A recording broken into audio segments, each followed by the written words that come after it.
আজকের দিনটা আমি কিভাবে কাটাই সারাদিন দেখতে থাকো। আশা করি তোমাদের ভীষণ ভালো লাগবে।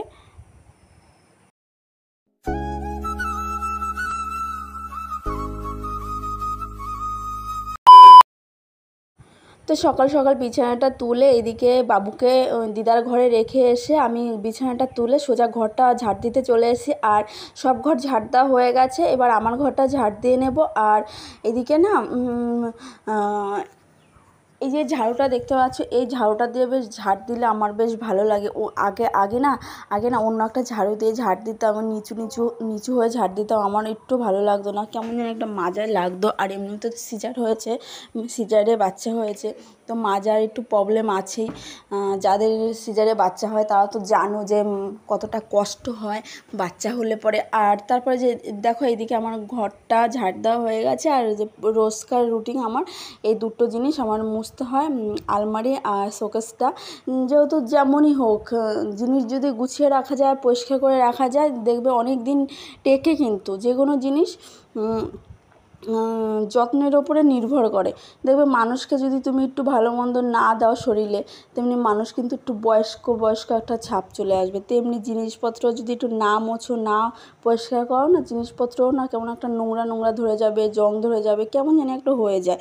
যাই হোক, আমি প্রতিদিনের রুটিন আমি করি এটা। ওই সকালে মানে ঘরটা ঝাড় দিয়ে বা ঘর ঝাড় দেওয়ার আগে এই কাজটা আমি করে নিই, বিছানাটা তুলে টুলে। তো যাই হোক, কেমন লাগছে আমার এই আলমারিটার ডিজাইনটা অবশ্যই কমেন্টে জানিও। এটা আমার বাবা মানে চলে যাওয়ার পরে এটা আমার মা দিয়েছে, কারণ বাবা যদি থাকতো হয়তো আরও ভালোটা দিত। বাবা যেহেতু নেই, ওই জন্য মানে মা যেমন পেরেছে তেমনই দিয়েছে, কম বেশি যা পারলো। আর দেখতে পাচ্ছ তো আমার চুলের আগাটা একদম সে মনে হচ্ছে কি অন্যদিকে এরম তাকিয়ে আছে। কারণ কেন বলো তো, চুলগুলো কেটেছি, মানে হ্যাঁ কাটালাম। আর সত্যি কথা বলতে কি না, চুল এত ওঠে, মানে কী বলবো, আমার একটু ভাল লাগে না চুল রাখতে, ওই জন্য চুলগুলো কেটে ফেলি। যাই হোক, এদিকে আমি ঘরটা আলমারি শোকেসগুলো মুছে নিই, তোমরা দেখতে থাকো, আশা করি তোমাদের ভালো লাগবে। এবার এইগুলো মুছে আমি সোজা চলে যাব ইয়েতে স্নান করতে, কারণ বাথরুমে আমি অলরেডি জামা টামা সব রেখে এসেছি। আর এই গরমের জন্য না আমার ভাল লাগে না এই মানে নতুন জামা টামা পরতে। এই ছেঁড়া বেড়া নাইটিগুলো বেশ পরে থাকতে ইচ্ছে করে, ভালোও লাগে, নরম।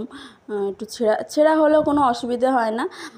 একটু পুরনো, যেহেতু পুরনো নাইটিগুলো থাকলে পরে বেশ ভালো হয়, মাঝে সাঝে গরমের মধ্যে পরলে পরে শরীর মানে ভাল লাগে। আর গরমের মধ্যে যদি নাইটি নতুন পরো তাহলে পরে ভালো লাগে না। এদিকে আমার ঘর মোছা হয়ে গেছে, ঘর মুছে এবার বারান্দাটা আমি মুছবো। বারান্দার অর্ধেক মোছা হয়ে গেছে, এবার ভাবছি যে না, তোমাদের সঙ্গে একটু শেয়ার করি। তো দেখো, এই যে লাঠিটা দেখতে পাচ্ছ না, এই লাঠিটা আমার যে পাশের বাড়ি একটা না দুটো ছাগল এসেছে, তারা ছাগল পোষে। তো আমার হাতের সামনে এটা ছিল বলতে আমি ঘর মুছতে এনেছিলাম, যেহেতু সকালবেলা খাওয়া দাওয়া করেছিলাম, তারপরে এই লাঠিটা এনেছি। লাঠিটা আনার পর এই ঘর মুছার এটা দিয়ে তো ওই মুছবো, তাই ওই দেখলাম ছাগলগুলো এরকম ঘরের মধ্যে ঢুকে কলা খেয়ে নিচ্ছে, ওই জন্য এই লাঠি দিয়ে না মারতে গিয়ে লাঠির অর্ধেক পুরো ভেঙে গেছে। কিছু মনে করো না, কিন্তু মোছার ওইটা তো বেশ ভালো আছে, একটু কষ্ট করে মুছছি, কোনো অসুবিধা হচ্ছে না। খারাপ যদি হয়ে যেত তাহলে ফেলে দিতাম, ওই জন্য রেখে দিয়েছি। আর বাকি ঘরগুলো আজকে আর মুছলাম না, এটা তার আগের দিন কালকে মুছেছি। আর প্রতিদিন সব ঘর মোছাও হয়নি, আমার ঘরটা মুছি আর বারান্দাটা মুছি, কারণ বারান্দাতে সবাই এসে বসে টসে, ওই জন্য বারান্দার ওপর দিয়ে তো সবাই হাঁটাচলা করে, ওই জন্য আমি বারান্দাটা মুছে ফেলি প্রতিদিন। আর আমার ঘরটা মুছি, যেহেতু আমার ঘরে পাথর টাইলস বসানো, একটু ধুলোটা একটু বেশি পড়ে, ওই জন্য। আর সিঁড়িতে জল দিয়ে ধোয়া হয়ে গেছে, শুধু এখন বারান্দাটা মুছে নিলেই হয়ে যাবে। তো এই স্নান করে গুড মর্নিং সবাই, কেমন আছো? আশা করি ভালো আছো, আমিও ভালো আছি। সঙ্গীতা ব্লগে আরও একবার সবাইকে জানাই ওয়েলকাম। তো এখন থেকে ব্লগটা শুরু করছি। স্নান টান করে আসলাম, শ্যাম্পু করেছি, তো এই যে মুখে গোলাপ জল দিয়েছি। প্রচণ্ড না ঘামাচির মতন হয়েছিল, ওই জন্য 2-3 দিন আমি কোনো কিচ্ছু মাখিনি, শুধু সুতল মেখেছিলাম এইখান দিয়ে নাকটা পুরো ভরে গেছিলো। সেতর মেখেছিলাম, এখন একটু ঠিক আছে। আর আজকে শ্যাম্পু করেছি যেহেতু, ওই জন্য একটু মুখে ফেস ওয়াশ দিলাম। তো এখন থেকে ব্লগটা শুরু করছি, আশা করি তোমাদের ভালো লাগবে। তো দেখতে থাকো, সাথে থাকো। বানিয়ে নিয়ে এসেছি আর এখন ঘরে দরজা আটকে দিয়েছি।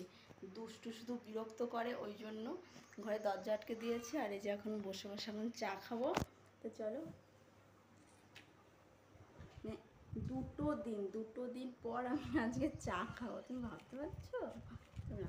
মানে 2 দিন আমি চা খাওয়ার জন্য চায়ে জল টল দিয়ে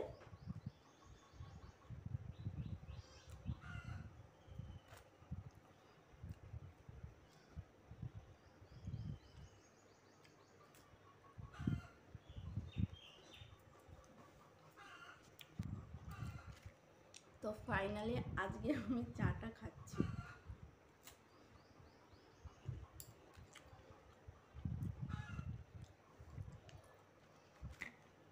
দুধ চা হলে বেশ ভালো লাগে, দুধ চা দিয়ে আমার ভালো লাগে চা খেতে।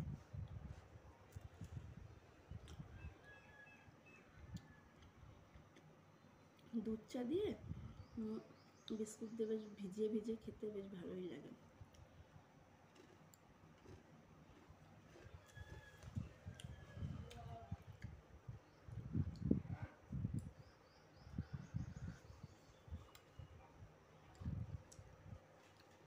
তো চলো,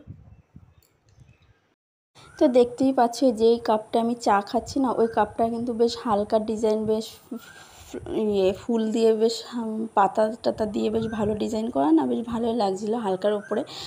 এই কাপটা আমাকে বৌদি কিনে দিয়েছে, একটা আরেকটা দিয়েছে, দুটো। তো বৌদি, কোন বৌদি? আমার মেজো বৌদি। তো এক বাড়িতে নিমন্ত্রণ ছিল অন্নপ্রাশনে, সেখানে এই যে গেলাম। আর কী কী খাওয়া দিয়েছিল সেটা তোমাদের সঙ্গে শেয়ার করতে পারিনি, কিন্তু যেই বাড়িতে যার মুখে প্রসাদ তার পিসির সঙ্গে আমি এই যে বসে আছি। আর এই যে আমি, আর যার অন্নপ্রাশন মানে মুখে প্রসাদ হয়েছে সে এটা কত কিউট না, পুরো ওর মার মতন হয়েছে। ফোনের দিকে কিভাবে তাকিয়ে আছে দেখেছো?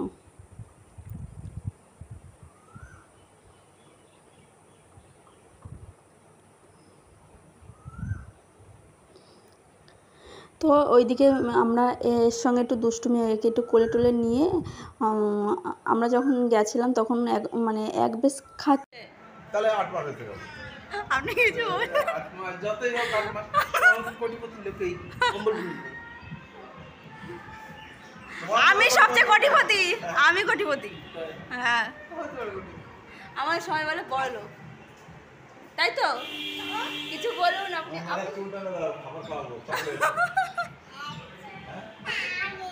ও তোমার জন্য ক্যাডবেরি আছে, আপনি কিছু বলুন। মনস কিছু বলুন, সবচেয়ে বেশি পয়সাওয়ালা লোক। তো নিমন্ত্রণ বাড়ি থেকে খাওয়া দাওয়া করে এসেছি। ওই বাড়িতে দিয়েছিল বিরিয়ানি দিয়েছিল, যারা যারা শুধু ভাত খাবে তাদের শুধু ভাত করেছে, আর যারা বিরিয়ানি খাবে তাদের জন্য বিরিয়ানি আর চিকেন মানে ঝোল, গ্রেভি একটু হালকা। তো যাই হোক, ওইখানে খাওয়া দাওয়া হলো, অন্নপ্রাশনে গেছিলাম। তো আমরা কি গিফট দিয়েছি? আমরা দিয়েছিলাম বাজু দিয়েছি, আর বাড়িতে এসে একটু রেস্ট নিয়ে তারপরে বিছানা টিছানা এগুলো সব গুছিয়েছি, এই যে গুছিয়েছি।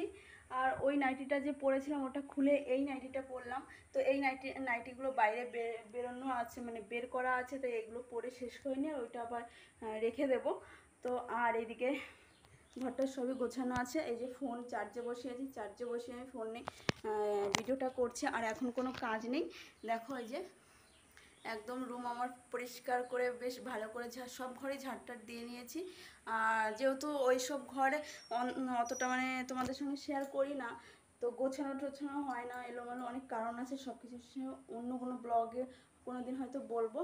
তো নিজের ঘরটাই বেশ গুছিয়ে নিয়েছি যতটা পেরেছি। আর এই আলনাটা না, আমি যতই গোছাই মনে হয় আমার কাছে একটু গোছানো হয়নি, এরকমই লাগছে। তো যাই হোক, এখন ভিডিওটা এখানে রাখছি। আমি একটু রাস্তার দিক থেকে ঘুরে আসার, ফোনে চার্জ নেই যেহেতু, চার্জ হোক, পরে আবার দেখা হচ্ছে।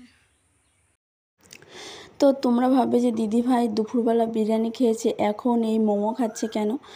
বিশ্বাস করো ভাই, বিরিয়ানি খেয়েছি, এত বাজে বিরিয়ানি করেছে না, মানে মুখে তোলার মতন, আমার পেটই ভরেনি। তো ওই জন্য তোমাদের দাদাভাই বাজারে গেছিলো, তো আমি বললাম যে আমার জন্য একটু বিরিয়ানি মোমো আনবে। তো এই যে আমি আর দুষ্টু আনলো, আমি আর দুষ্টু খাচ্ছি। দুষ্টু বেশি খাইনি, ওই অল্প একটু খেয়েছে, মানে এক দু কামড় খেলো, আর আমি খেয়ে নিয়েছি। বেশ ভালোই লেগেছে মোমোটা খেতে। আর এই মোমো খেতে খেতে বলি, সত্যি কথা বলতে কি না, এই মোমোটা না অনেক দিন পরে খাচ্ছি, ভীষণ বেশ ভালো লাগছে। আর চাটনিটা যা করেছিল না, অসাধারণ চাটনি করেছে। আর দেখো, আমার না তখন মুখ চোখ একদম আর দুপুরবেলার দিকে বিরিয়ানি খেতে ভালোও লাগে না। বিরিয়ানি হয়েছে রাত্রের বেলার জন্য, ঠিক আছে। তো ভিডিওটা এখানেই শেষ করছি।